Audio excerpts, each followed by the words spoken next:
So my sewjo has kind of been MIA for pretty much most of 2022. I had such a great sewing year in 2021. I made like 25 quilts and was just constantly sewing all year round, and it was just, I loved it, loved every minute of it. But when I was done, I was left with a mountain of whips and UFOs that just gathered dust sitting in a corner because 2022 decided that no, Tom was not going to be doing any sewing because work was going to be mad. Hi everybody, this is Tom the Colourblindquilter here, and today I'm talking about getting some sewjo back for 2023. So I'm kind of feeling I'm at the place just now where this pile of unfinished stuff is just blocking my creative flow. I keep looking at it and I keep thinking, we need to clear this, we need to clear the decks, we need to get rid of this so that we can make space for all the other stuff that we want to work on this year. And so I've hummed and I've hawed and I've put it off and I've procrastinated, and then finally I've just thought, nah, enough's enough. Time for some action. I don't know about you, but for me, I find it very easy for my creative sewjo juices to get blocked when I have stuff kind of hanging over me, or I know that something's hiding in a cupboard. It just completely puts the brakes on me at times. Sometimes it's because I don't want to face the project, because it's fussy, or I'm kind of thinking, why did I start this? Because it's quite difficult. Other times I'm not feeling it. Why did I pick that colour? That doesn't really work. I'm not sure I like this design anymore. But one thing that 2022 made me realise, and particularly when I was going through my August quilting challenge, is that if my work is crazy and really busy, I get very quickly overwhelmed. And that's not unique. I'm sure everybody is like that. But when I get overwhelmed, I just don't have energy for other things. And so everything else starts to just get pushed to the side. And so that therefore just ends up making things worse, because things just pile up, and then it just becomes this big mammoth task that how do you deal with it, because it's so big. But the problem is that I'm running out of space, and I'm doing all these wonderful things in 2023 for my channel and for my own personal sewing that I've got to clear the decks, because I've got to get rid of this stuff and get it to a place where it's either ready to sell or it's ready to be used or gifted on, so that I can make all the wonderful things that I'm working on for 2023. So I sat down and had a little think to myself and decided that I need a system. Can't be complicated, because that will just add to the overwhelm. It needs to be simple, it needs to be easy, and it needs to be in chunks that fit in with my work schedule, so that when I have time to sew, I can just pick something up and go and sew. So this is what I've been doing. So it starts with an audit, which sounds thrilling. But I need to know what is lying about so that I can figure out what needs to be done, because otherwise, what do I do? So I started off going through everything, pulled everything out, made a big mess, threads and crap everywhere.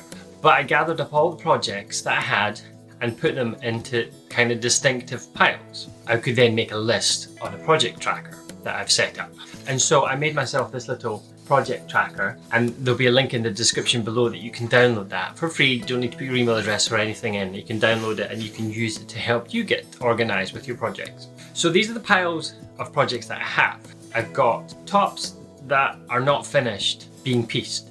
So either I've cut the fabric but never pieced it, or I'm halfway through piecing the top, or it's kind of, there's like 3 bits left on the end but I ran out of time, kind of thing. So I've got a pile of that, and in that pile there are 3 quilts, 2 that are in progress, as in everything's been cut, and 1 that hasn't even been cut. So that's my kind of needs the most attention pile. Then I've got a quilt top that is finished, but it's not big enough. So I'm going to have to add borders to that to make it bigger. So that's kind of the next level. Then I have 13 quilts of various sizes, from baby right up to full bed size, whatever size that is, that are finished and need to be sandwiched so they can be quilted. I have a twin size quilt that is sandwiched and waiting to be quilted, and I have a table runner that is partially quilted that needs to be unpicked and re-quilted because we didn't like the design. And then I have a finished quilt which needs repairs. At the time when I was quilting it 2 years ago for Christmas, it's a Christmas quilt, my sewing machine was having some difficulties with the upper thread, and I think that it wasn't actually forming the stitches properly, but because it was Christmas and I was in a bit of a hurry, I don't think I actually realised that there was a problem. And so now, having washed it and used it for 2 years at Christmas time, the stitches are popping and ripping. So that needs to be fixed, because they're pretty much all popping out all over the place. And it's a huge quilt. Like, it's massive. It's about 90 inches long and 80 wide. It's huge. So that's going to be a fun task. Okay, now we know where everything is and what status it is. I filled in my task sheet, and I've got the names of all the projects, and then I've got what status they're at. So the pieces are cut. Are the piecing finished? Is the top finished? Is the backing made? Is a sandwich made? Has it been quilted? Has it been bound? Has it been labelled? And is it done? None of them are done. So I have 20 projects on my list at these various stages. So now I'm working in these because I want to get everything to the same place. So I'm starting with the 2 projects that the piecing is in progress, and I'm already happy to report that I've already finished one of them and the other one is 70% finished now, but they're almost finished, which is great. So they move into the next category. I've decided that the quilt that's not been cut, I'm leaving that just now. I'm just putting it to the side because I'm not actually sure I want to make it anymore. I do still like the pattern, but I'm not sure. So I'm going to push that to one side and see how I feel, and then carry on with the rest of the stuff. Then I'm going to get the next quilt that needs borders done, get the borders made and added to it. And then I will have 16 quilt tops that are all ready to be sandwiched. Now at this stage, before I start thinking about sandwiches and quilt backings and things like that, I want to actually just audit one step further, because I don't need 16 quilts. Well, maybe, no.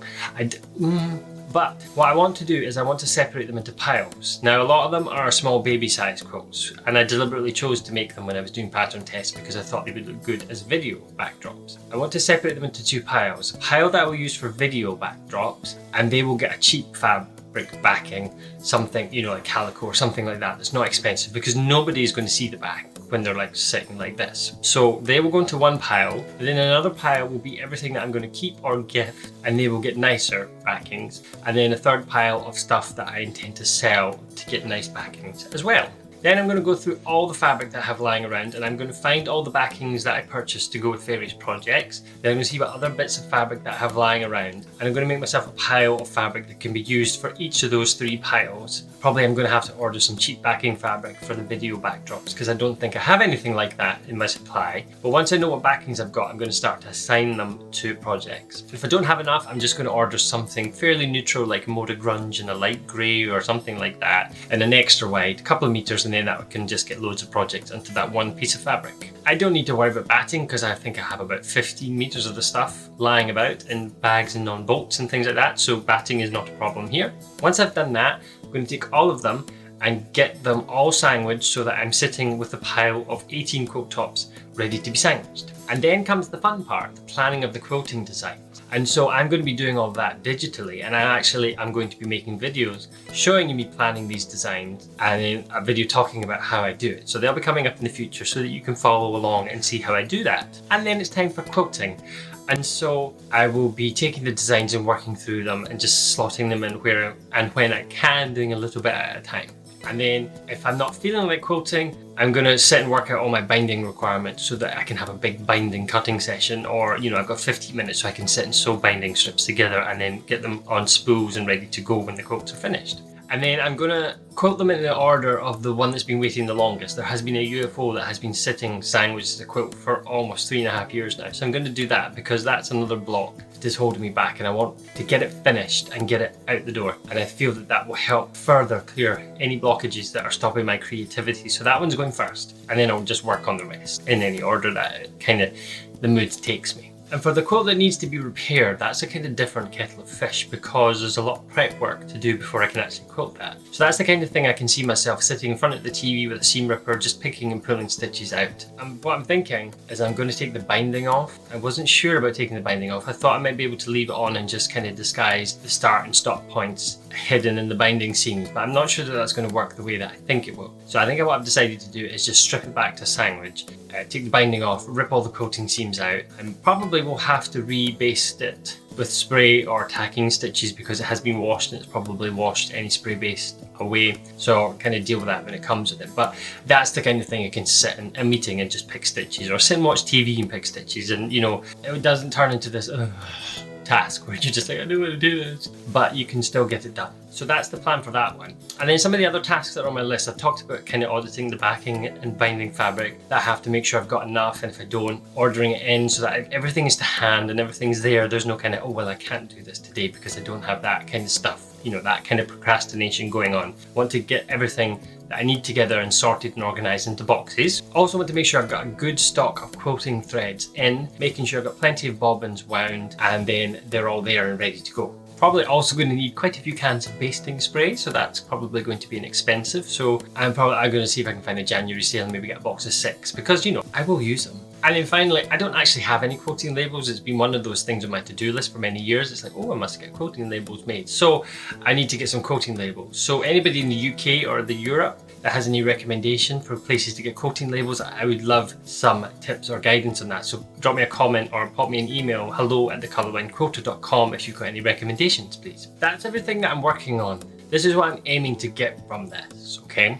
So bear with me. Obviously, I want to clear the decks. I want to clear these blockages that are holding me back so that I can make space for new and either gift, sell, or use the quilts that I have that are just sitting around and are unloved. My work is still busy and will continue to be busy. I don't want to get bogged down by this. I don't want complicatedness. I don't want big, long task lists. I just want to say, I have 15 minutes before a meeting. I'm going to go and do some binding, or I'm going to do a row of quilting on this quilt. So it's got to be simple, and I don't want it to bog me down. So for that, I have to be organized. So that means having all the fabric, all the binding, all the bobbins, the quilting thread, the designs and everything done in advance, and things organized into a project box. I can pick up this box and go and do it, or I can pick up that box and go and do it. And so that means that I'm going to have to spend a Sunday afternoon just organising, getting everything together and getting it all ready and laid out and ready to go, because that's when I get the most done, when I can just pick it up and go. When we start to be like, oh, where's the ruler, where's the bobbin, where's the thread, where's this?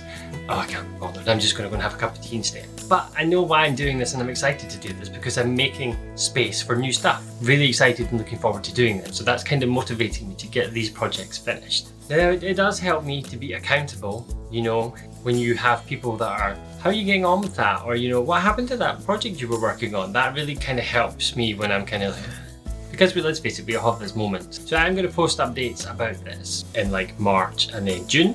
But I am hoping to be finished by the summer with these projects. Some of them are going to be a lot quicker than others, so I can probably get them out the door faster, and others will take longer. But I would love to be done by the end of June and have all that 2021 backlog done and ticked. So that's my plan for getting my sewjo back. Clear the decks, clear the blockages that are holding me back from being creative, get organised, have everything I need to hand, and then just enjoy it as much as I possibly can. Now, I have other videos that I've talked about this before, so I'll leave a playlist below to kind of goals and things like that that I've talked about. Some of them might be helpful for you. And as I mentioned, you can get my goal tracking worksheet for free in the description below. I'll put a link for a PDF that you can download and write on, or I'll put a link to a Word document that you can type on your computer and print out. And make sure you put it somewhere nice and central that you can see it, so you can take great delight in ticking things off as you work on them. So I hope this is helpful for you. I hope this might give you some ideas on how you can clear any creative backlogs that you have going on in your life just now with your quilting or other projects. If you did find the video helpful, I would love if you would give me a thumbs up. Click the bell to subscribe so you get notified of the progress that I'm making on these, and leave me a comment down below. Let me know how you're getting on with your quilting projects. Do you have a massive pile of whips that are needing some love and attention? Or are you uber organized and you're sitting twiddling your thumbs with nothing to do? Leave a comment down below and let me know. So take care of yourself, and I will see you next time.